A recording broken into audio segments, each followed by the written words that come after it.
સંભવ અસંભવ. લેખક હરકિશન મહેતા. ચેપ્ટર 18. ડ્રાઈવરે ઉઘાડેલા કારના દરવાજામાં જાતને હડસેલી. હાંફતા શ્વાસે સીટ પર અઠેલીને અમરનાથ આંખો મીચીને પડ્યા રહ્યા. માયાની બાની મુલાકાત પોતાના સમગ્ર ચિત્તતંત્રને આટલી હદે હચમચાવી મૂકે એવી પુરવાર થવાનું તેમણે ધાર્યું ન હતું. મન તો કહેતું હતું કે માયાની પાગલ માતાની વાત પર લક શું કામ આપવું જોઈએ, પણ બીજું મન સામી દલીલ સંભળાવતું કે જે સાંભળવાની ધારણા લઈને અહીં સુધી ધક્કો ખાધો અને એ જ જાણવા મળ્યું ત્યારે આટલા બધા અસ્વસ્થ થવાની શી જરૂર. માનવું ન માનવું, મન પર લેવું ન લેવું એ તો માણસના પોતાના જ ઈરાદાની વાત છે. શું મીરા 25 વર્ષ પછી માયાનું સ્વરૂપ પામીને પોતાના ઘરમાં અને પોતાના જીવનમાં પાછી ફરી? આંખો ઉઘાડીને અમરનાથે જોયું તો કાર મેઇન રોડ પકડીને મુંબઈ તરફ પૂર ઝડપે ભાગતી હતી. ડ્રાઈવર સામે જડાયેલા અરીસામાં પોતાનો ચહેરો જોઈને અમરનાથ ચમક્યા. ભીતરની ઉથલપાથલે ચહેરો કેવો બહાવરો બનાવી દીધો હતો. ખિસ્સામાંથી રૂમાલ કાઢીને તેમણે મોં પર ફેરવ્યો. પસીના સાથે વ્યગ્રતાના હાવભાવ પણ થોડા લૂછાયા. શંકર ડ્રાઈવર કારની ગતિ વધારતો જતો હતો અને એના પરથી અમરનાથને સમજાયું કે પોતાની અકળામણે એને પણ વિહવળ બનાવી દીધો છે. એમણે ધરપત આપવી પડી. શંકર, ઘાટને રસ્તે સંભાળીને હંકારજે. ઘેર પહોંચવાની એવી કોઈ ઉતાવળ નથી. આજ્ઞાંકિત ડ્રાઈવરે ડોક હલાવીને હુકમ સ્વીકારી લેવાની સંજ્ઞા કરી, પણ કારનો વેગ ઘટાડ્યો જ નહીં. હજુ ઘાટના રસ્તાને ઘણી વાર હતી. પોતે કાંઈક સ્વસ્થ થયા છે એવું મન મનાવીને અમરનાથે ફરી એ જ વિષય ચિત્તને ચાકડે ચડાવ્યો. મીરા બીજા અવતારમાં માયા બનીને આવી હશે. તર્કના ત્રાજવે એમણે એક પછી એક હકીકતોને તોડવા માંડી. પહેલીવાર માયાને જોઈ ત્યારે પોતે આત્મીયતાની લાગણી અનુભવી હતી એ યાદ આવ્યું. આનંદ જેવા દેખાતા તેના પિતાને મને જોઈને માયા હેપતાઈ ગઈ હતી. આનંદે હસીને તેને આવું કંઈક કહ્યું હતું. માયા, તને સરપ્રાઈઝ આપવી હતી એટલે જ આજ સુધી મેં જણાવ્યું ન હતું કે હું અને ડેડી એકબીજાને અદલો અદલ મળતા આવીએ છીએ. અમને બંનેને સાથે જોઈને કોઈ પણ વ્યક્તિ આંચકો અનુભવે છે. ત્યારે માયાએ કપાળના એક ખૂણે આંગળી દાબીને સંકેતમાં સમજાવ્યું હતું કે ના, તમારા બંને વચ્ચે કપાળના જખમની આ નિશાનીનો તફાવત ચકોર વ્યક્તિની નજરે ચડી જાય એવો છે. અમરનાથે મહિનાઓ પહેલાનો એ પ્રસંગ નજર સમક્ષ તાદશ કરવા મગજ કસ્યું. કપાળની નિશાની તરફ આંગળી ચીંધતી વખતે માયાના હાવભાવમાં પોતે કંઈક જુદું જ સમજ્યા હતા. એ શું હતું? હા, જાણે માયા કંઈક પૂછતી હતી. તમને આ જખમ કેમ કરતા થયો? એવું કંઈક પૂછવા માંગતી હતી. અનાયાસ અમરનાથે પોતાના જૂના જખમ પર આંગળી દાબી જોઈ. એમના મગજમાં ઝબકારો થયો. બરાબર છે, આ જખમ મીરાના મૃત્યુ પછી જ થયો હતો. એટલે કદાચ માયા સ્વરૂપે આવેલી મીરાને નવાઈ લાગી હશે, જાણવાની ઉત્કંઠા જાગી હશે. ઉચાટથી એ પૂછવા માંગતી હશે કે અરે, તમને આ શું વાગી ગયું? આ તર્કે અમરનાથનું હૈયું લાગણીથી ભીંજવી દીધું. પણ તરત જ એમણે મનના ત્રાજવાને સમતોલ કરી લેવું પડ્યું. એટલા જલ્દી અનુમાન પણ નથી આવી જવું. પહેલા એક પછી એક બધા જ મુદ્દાઓ ચકાસી લઉં. માયા અને મીરા વચ્ચેનું બીજું સામ્ય એમને તાબડતોબ સૂજી આવ્યું. મીરાની જેમ માયાને પણ મીરાબાઈનું ભજન ગાવા ગમે એ શું જોગાનું જોગ જ ગણાય? માયા મધરાતે મીરાના સ્મૃતિ મંદિરમાં છાનામાના જવાનું ખેંચાણ અનુભવે તે માત્ર શું એનું કુતૂહલ જ કહેવાય? ત્યાં જઈને ટેપ રેકોર્ડર સાંભળતા બેહોશ થઈ જવાનું કારણ શું એ નહીં હોય કે માયાને તેનો પૂર્વજન્મ તાજો થઈ આવ્યો હોય?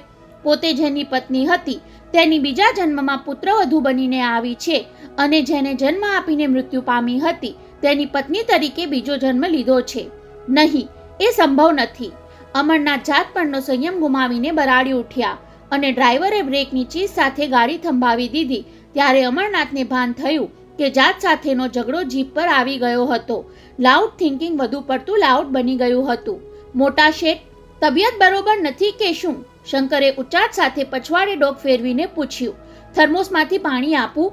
અમરનાથ એની સામે નજર મિલાવી શક્યા નહીં. શંકર, ચિંતા કરવા જેવું કાંઈ નથી. પછી પાઇપમાં તમાકુ ભરતા પોકળ ખુલાસો ઉમેર્યો. પાગલખાનાનું વાતાવરણ સાજા માણસોનું મગજ ખરાબ કરી નાખે. કહીને તેમણે પાઇપ સળગાવી. ધુમાડાની સેર સાથે બહાર નજર દોડાવી. આસોસૂદ તેરનો ચંદ્રમાં ધીમે ધીમે ખીલતો હતો. કાર વાંકા ચૂકા રસ્તે વળાંકો વટાવતી જતી હતી. સામેથી આવતી ટ્રકોની લાઇટ વારંવાર આંખોને કનડતી હતી. ફરી પાપણ ભીડીને અમરનાથ ભીતરમાં ડોકાયા. જોર જોરથી ધબકતા હૃદયમાં થોડીવાર પહેલાના પોતાના ઉદ્ગાર પડઘાતા હતા.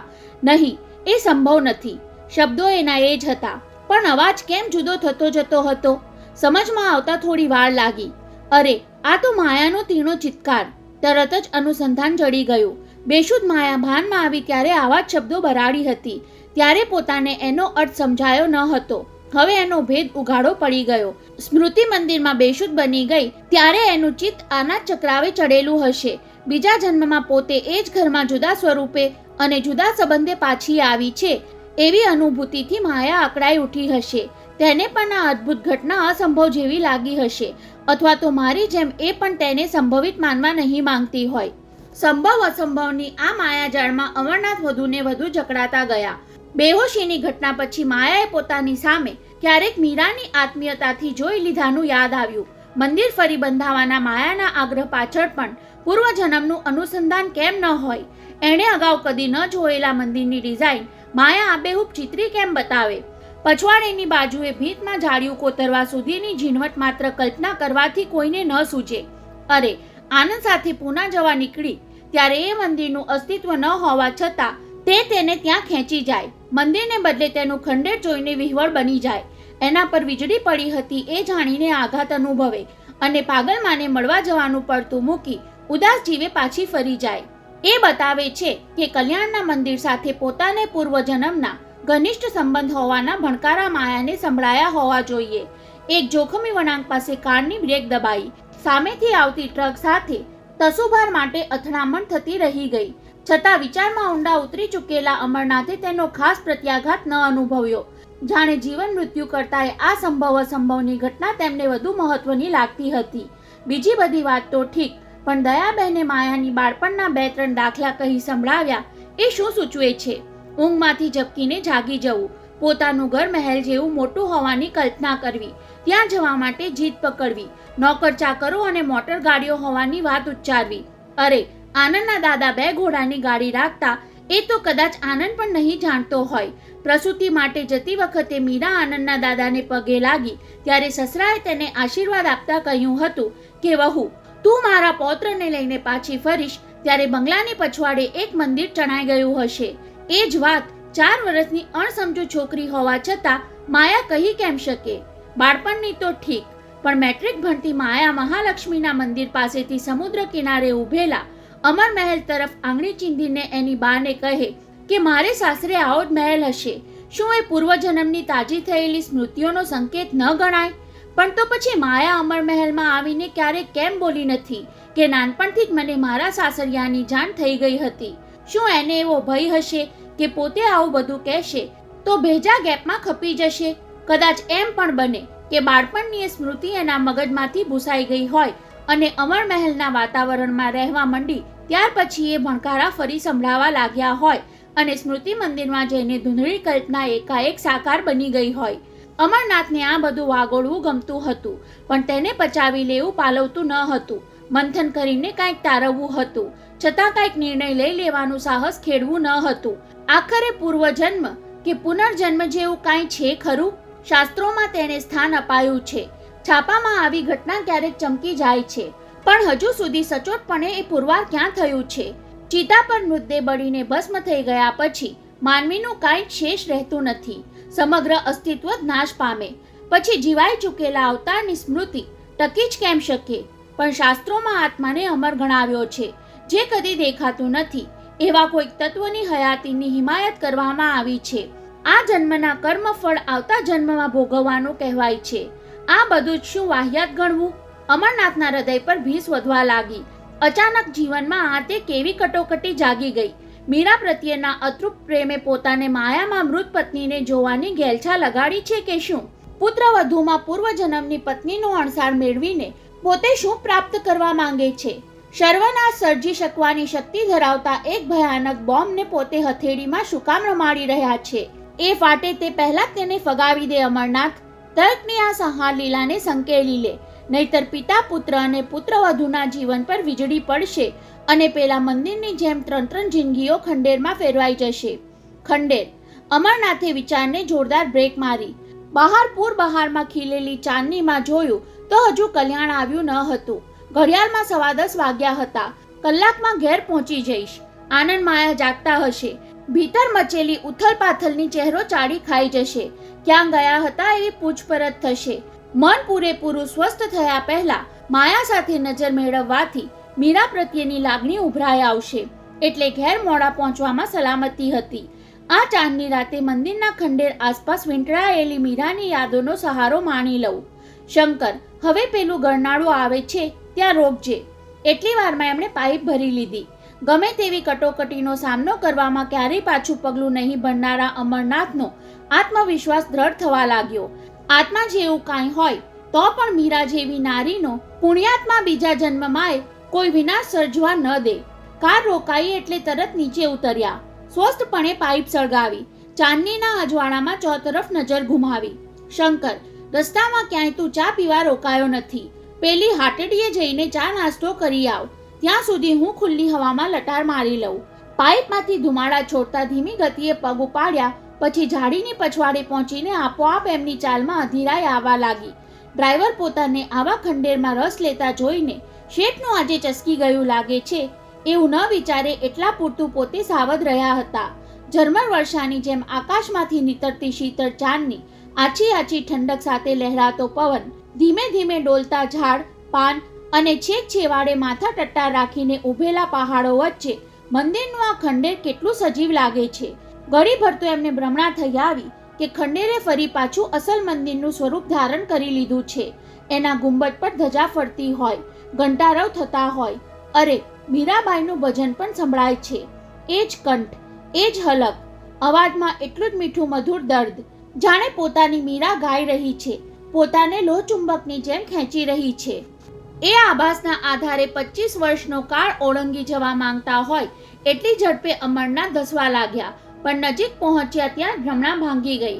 રણમાં તરસ્યો માણસ મૃગજળથી છેતરાઈને ભોંઠો પડે એમ ખંડેરના પથ્થરનો ટેકો લઈને હાંફતા ઊભા રહી ગયા. મીરા સાથે પ્રીત બંધાવનાર આ મંદિરનો પ્રત્યેક પથ્થર એમને મન તો સ્મૃતિથી ધબકતો હતો. છતાં પોતાને એ મંદિરનું પુનરુદ્ધાર કરવાનું કેમ સૂઝ્યું ન હતું એ અફસોસ સાથે માયા યાદ આવી ગઈ. મીરાથી માયાને અલગ કરવા તેમણે બિસ્માર ખંડેરમાં મન પરોવ્યું. જે આકાશ અત્યારે ટાઢીબોળ ચાંદની વરસાવી રહ્યું હતું એણે જ એક રાતે ધગધગતી વીજળી ફેંકીને આ મંદિરની શું હાલત કરી નાખી.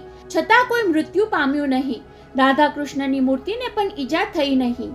હા, મૂર્તિને ચડાવેલા કિંમતી ઘરેણાં કોઈ તફડાવી ગયું. કોટના ખિસ્સામાં પાઇપ સેરવીને અમરનાથે અંદરની તરફ પગ ઉપાડ્યા. વિચિત્ર આકારમાં તૂટી ગયેલા પગથિયા પર સાચવીને પગલાં ભર્યા. જુવાનીમાં મીરાનું આકર્ષણ જાગ્યું હોય ત્યારે એ જ પગથિયા પોતે કેવા સડસડાટ ચડી જતા હતા. પધારો શેઠ અમરનાથ. ભેકાર ખંડેરમાં ઘૂસતા સાદે અમરનાથને પગથી માથા સુધી ધ્રુજાવી દીધા. શું એ ભ્રમણા હતી? ઝાટકા સાથે ડાબી બાજુ ગરદન મરડી. દિવાલની આડે શંધારા ખૂણામાં એક આકૃતિ નજરે પડી. પોતાના નામનો સાથ પડ્યો ન હોત તો એ આકૃતિને એમણે ભૂત જ માની લીધી હોત. ભયની એક થરથરાટી વીજળીની ઝડપે શરીરમાંથી પસાર થઈ ગઈ. આગળ જવું કે પાછા હટવું એની દ્વિધામાં એ ત્યાં જ ઊભા રહ્યા. પેલી આકૃતિ ઝાટકા સાથે ઉઠી. એનો દેહ પડછંદ હતો. ખભા પાસેથી એ સહેજ ઝૂકેલો હતો. ગરદનને ઝાટકો આપીને એણે ટટ્ટાર થવાની ચેષ્ટા કરી. અંધારામાં એની તકતકતી આંખો અમરનાથને વીંધી ગઈ. એમનો ડાબો હાથ છાતી પર દબાયો. કોટના અંદરના ખિસ્સામાં પિસ્તોલ છે એની ખાતરી કરી લીધી. હૃદયને આંચકો લાગ્યો. શેઠ, પેલા એ આગળ વધતા ઘોઘરા અવાજે સંભળાવ્યું. પણ હૃદય તો ડાબી બાજુ હોય છે ને, એ કેમ ભૂલી ગયા? ચાંદનીનું અજવાળું તેના મોં પર પડતા જ અમરનાથે સાચે જ આંચકો અનુભવ્યો.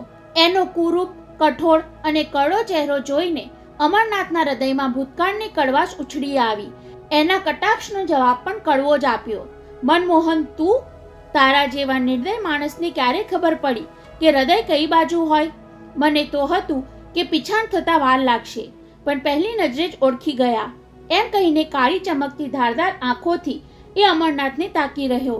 તેના પહોળા જડબાના હલનચલનથી સમજાઈ ગયું હતું કે એ રીસમાં દાંત ભીસી રહ્યો છે. 5 ફૂટના અંતરે સામસામે ઊભેલા બંને એકબીજાને નિરખવામાં ખામોશ બની ગયા. અમરનાથનો કરચલી વિનાનો ચહેરો, ક્યાંક ક્યાંક શ્વેત દેખાતા સુઘડ વાળ, 25 વર્ષ પછી પણ મોહી લેનારું તેજસ્વી વ્યક્તિત્વ, રિદ્ધિ સિદ્ધિ અને સમૃદ્ધિ છલકાવતું અસ્તિત્વ જોઈને મનમોહનથી નિસાસો નંખાઈ ગયો. નિસાસો તો અમરનાથે પણ નાખ્યો.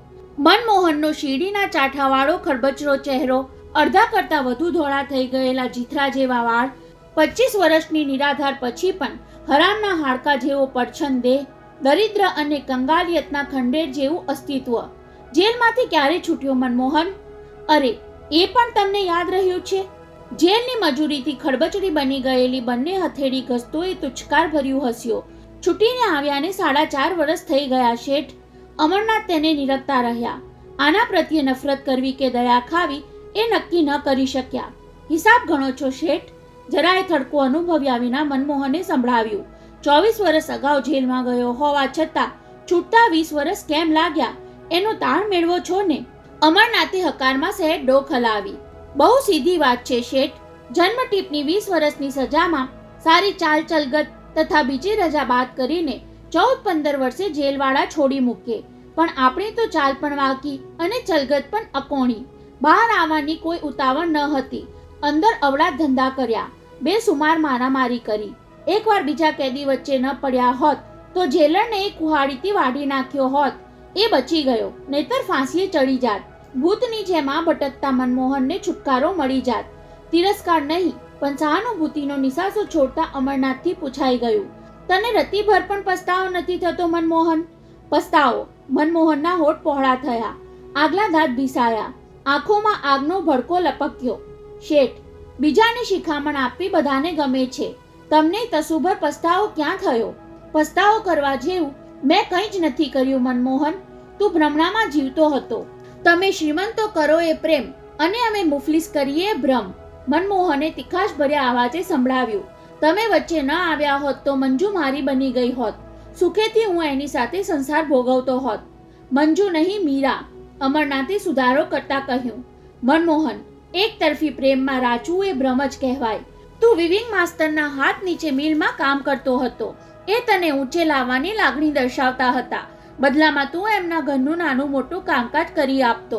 મીરાની કોઈ મજાક મશ્કરી કરે તો તું એને ખાતર મારામારી કરતો. એના ભજન સાંભળવા માટે આ મંદિરે જતો આવતો. એ બધું સાચું, પણ મીરા માટે તું લાયક છે કે નહીં એનો તે કદી વિચાર કર્યો નહીં? લાયક?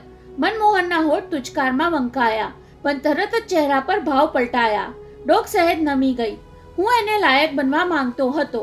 મને એ મળી હોત તો મારામાં આપોઆપ લાયકાત આવી જાત. એને જોતો ત્યારે મારા મનમાં સારપ સવાર થઈ જતી. પણ તમે વચ્ચે આવ્યા. તમારા ઠાઠ, તમારી શ્રીમંતાઈ, તમારી કેળવણી, સંસ્કાર અને તમારી છાપ મંજુને મોહી ગયા. તમે એને મીરા બનાવી દીધી. મારી મંજુને તમે છીનવી લીધી. એના છેલ્લા શબ્દોમાં જુસ્સો હતો, ખુન્નસ હતું. બોલતો બોલતો એ એમની લગોલગ આવી ગયો હોવા છતાં અમરનાથ ડગ્યા નહીં, હઠ્યા નહીં, ક્રોધે ભરાયા નહીં. હમદર્દી નીતરતી નજરે મનમોહનને નિરખતા રહ્યા. હળવે રહીને એના ખભા પર હાથ મૂક્યો. મનમોહન, મેં જિંદગીમાં ક્યારેય કોઈનું કંઈ છીનવ્યું નથી. મીરાને મેળવવા ખાતર હું મારું સર્વસ્વ ત્યજી દેવા તૈયાર થયો હતો. છતાં ભગવાને એક જ વર્ષના સહવાસ પછી એને મારી પાસેથી છીનવી લીધી. ભગવાને નહીં, આ ગરીબની હાએ એને તમારી પાસેથી છીનવી લીધી. આવેશમાં મનમોહન વચ્ચે બોલ્યો, પણ અમરનાથે સાંભળ્યું ન હોય તેમ કહેવાનું ચાલુ રાખ્યું. ભગવાને મીરાની હયાતી ભલે છીનવી લીધી, પણ એ મારા જીવનમાં, મારા હૃદયમાં, મારા અસ્તિત્વમાં સદાય જીવી રહી છે. મને બીજા કોઈ જીવન સાથીની કદી જરૂર વર્તાઈ નથી. બોલતા બોલતા એમના અવાજમાં લાગણી ઘૂંટાવા લાગી. અહીં આવ્યો ત્યારે મને મીરાના કંઠે ગવાતા ભજનના ભણકારા સંભળાયા હતા. નહીં અમરનાથ, મનમોહન જનૂનભેર બરાડી ઉઠ્યો. તેના પડઘાથી જાણે ખંડેર ધ્રુજી ઉઠ્યું હોય એવું અમરનાથને લાગ્યું. મનમોહનના ચહેરા પર વિકરાળતા જોઈને એ ટટ્ટાર બની ગયા. પેલાએ દાંત ભીસી લઈને ઉભરો ઠાલવ્યો. નહીં, તમારી મીરા નહીં, મારી મંજુ વસે છે. જેલમાંથી છૂટીને સીધો આ મંદિરે આવ્યો, પણ જોયું તો એ ખંડેર બની ગયું હતું. એના અવાજે ફરી પલટો લીધો. ખુન્નસને બદલે ખટકો ભળ્યો. હવે તો મારું ઘર બાર કે સંસાર બધું જ આ ખંડેરમાં છે. અહીં તમે મીરાના ભજનના ભણકારા સાંભળવા રહેવા દો. અહીં તો મારી મંજુનો આત્મા વસે છે. અમરનાથ ચોંક્યા. મનમોહનના વેણમાં એમને ગાનપણનો પડઘો સંભળાયો. મીરાના પિતાનું ખૂન કરતા જેનું કાળજું કંપ્યું ન હતું એવો ઘાતકી માણસ હવે આત્માની વાત કરે છે. ઘડી પહેલા ખુન્નસે ભરાયેલો એનો ચહેરો અચાનક લાગણીથી ઘેરાઈ કેમ ગયો? તમારા માનવામાં નહીં આવે શેઠ, પણ મંજુનો આત્મા અહીં જ ભટકે છે. મને વારંવાર શિખામણ આપે છે કે મોહન, વેર ઘૂંટવાથી વેર વધે છે. બોલતા બોલતા એ અટક્યો. અમરનાથના વંકાતા હોઠ જોઈને ઉમેર્યું, આ સાંભળીને તમને હસવું આવે છે, પણ શેઠિયા, મંજુના આત્માની એ શિખામણે તમને જીવતા રાખ્યા છે. જેલમાંથી છૂટીને હું તમારું એ ખૂન કરવાનો હતો.